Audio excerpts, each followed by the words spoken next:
by Jules Verne. Chapter 22. Recovered from the Sea. The spot where the projectile sank under the waves was exactly known, but the machinery to grasp it and bring it to the surface of the ocean was still wanting. It must first be invented, then made. American engineers could not be troubled with such trifles. The grappling irons once fixed, by their help they were sure to raise it in spite of its weight, which was lessened by the density of the liquid in which it was plunged. But fishing up the projectile was not the only thing to be thought of. They must act promptly in the interest of the travellers. No one doubted that they were still living. "Yes," repeated J.T. Maston incessantly, whose confidence gained over everybody. "Our friends are clever people, and they cannot have fallen like simpletons. They are alive, quite alive, but we must make haste if we wish to find them so. Food and water do not trouble me, they have enough for a long while, but air, air, that is what they will soon want. So quick, quick." And they did go quick. They fitted up the Susquehanna for her new destination. Her powerful machinery was brought to bear upon the hauling chains.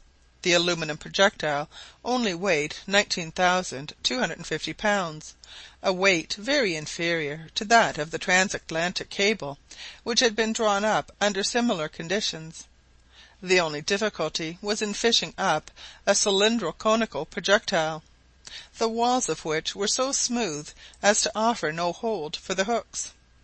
On that account Engineer Murchison hastened to San Francisco, and had some enormous grappling irons fixed on an automatic system, which would never let the projectile go if it once succeeded in seizing it in its powerful claws. Diving dresses were also prepared, which through this impervious covering allowed the divers to observe the bottom of the sea. He also had put on board an apparatus of compressed air very cleverly designed. There were perfect chambers pierced with scuttles, which, with water let into certain compartments, could draw it down to great depths. These apparatuses were at San Francisco, where they had been used in the construction of a submarine breakwater, and very fortunately it was so, for there was no time to construct any. But, in spite of the perfection of the machinery, in spite of the ingenuity of the savants entrusted with the use of them, the success of the operation was far from being certain. How great were the chances against them, the projectile being 20,000 feet under the water! And if even it was brought to the surface, how would the travellers have borne the terrible shock which 20,000 feet of water had perhaps not sufficiently broken? At any rate, they must act quickly. J.T. Maston hurried the workmen day and night. He was ready to don the diving dress himself, or try the air apparatus, in order to reconnoitre the situation of his courageous friends. But in spite of all the diligence displayed in preparing the different engines, in spite of the considerable sum placed at the disposal of the Gun Club by the government of the Union, 5 long days, 5 centuries, elapsed before the preparations were complete. During this time public opinion was excited to the highest pitch. Telegrams were exchanged incessantly throughout the entire world by means of wires and electric cables. The saving of Barbicane, Nicholl, and Michel Ardan was an international affair. Every one who had subscribed to the Gun Club was directly interested in the welfare of the travellers. At length the hauling chains, the air chambers, and the automatic grappling irons were put on board. J.T. Maston, Engineer Murchison, and the delegates of the Gun Club were already in their cabins. They had but to start, which they did on the 21st of December at 8 o'clock at night. The corvette, meeting with a beautiful sea, a northwesterly wind, and rather sharp cold.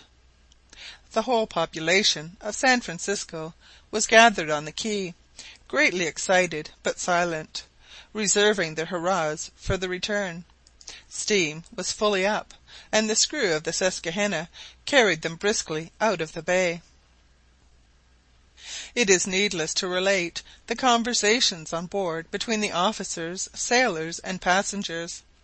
All these men had but one thought. All these hearts beat under the same emotion. While they were hastening to help them, what were Barbicane and his companions doing? What had become of them? Were they able to attempt any bold manoeuvre to regain their liberty? None could say. The truth is that every attempt must have failed. Immersed nearly 4 miles under the ocean, this metal prison defied every effort of its prisoners. On the 23rd inst, at 8 in the morning, after a rapid passage, the Susquehanna was due at the fatal spot. They must wait till 12 to take the reckoning exactly. The buoy to which the surrounding line had been lashed had not yet been recognized. At 12, Captain Blomsberry, assisted by his officers who superintended the observations, took the reckoning in the presence of the delegates of the Gun Club. Then there was a moment of anxiety. Her position decided, the Susquehanna was found to be some minutes westward of the spot where the projectile had disappeared beneath the waves. The ship's course was then changed so as to reach this exact point. At 47 minutes past 12 they reached the buoy. It was in perfect condition, and must have shifted but little. "At last!" exclaimed J.T. Maston. "Shall we begin?" asked Captain Blomsberry. "Without losing a second." Every precaution was taken to keep the corvette almost completely motionless. Before trying to seize the projectile, Engineer Murchison wanted to find its exact position at the bottom of the ocean. The submarine apparatus destined for this expedition was supplied with air. The working of these engines was not without danger, for at 20,000 feet below the surface of the water, and under such great pressure, they were exposed to fracture, the consequences of which would be dreadful. J.T. Maston, the brothers Blomsberry, and Engineer Murchison, without heeding these dangers, took their places in the air-chamber. The commander, posted on his bridge, superintended the operation, ready to stop or haul in the chains on the slightest signal. The screw had been shipped, and the whole power of the machinery collected on the capstan would have quickly drawn the apparatus on board.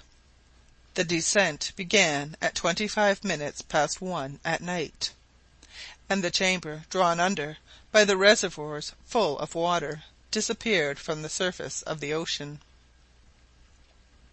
The emotion of the officers and sailors on board was now divided between the prisoners in the projectile and the prisoners in the submarine apparatus.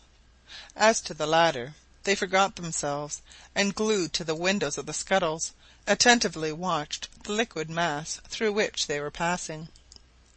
The descent was rapid. At 17 minutes past 2, J.T. Maston and his companions had reached the bottom of the Pacific, but they saw nothing but an arid desert, no longer animated by either fauna or flora. By the light of their lamps, furnished with powerful reflectors, they could see the dark beds of the ocean for a considerable extent of view, but the projectile was nowhere to be seen. The impatience of these bold divers cannot be described, and having an electrical communication with the corvette, they made a signal already agreed upon, and for the space of a mile the Susquehanna moved their chamber along some yards above the bottom. Thus they explored the whole submarine plain, deceived at every turn by optical illusions which almost broke their hearts. Here a rock, there a projection from the ground, seemed to be the much sought-for projectile. But their mistake was soon discovered, and they were in despair. "But where are they? Where are they?" cried J.T. Maston, and the poor man called loudly upon Nicholl, Barbicane, and Michel Ardan, as if his unfortunate friends could either hear or answer him through such an impenetrable medium.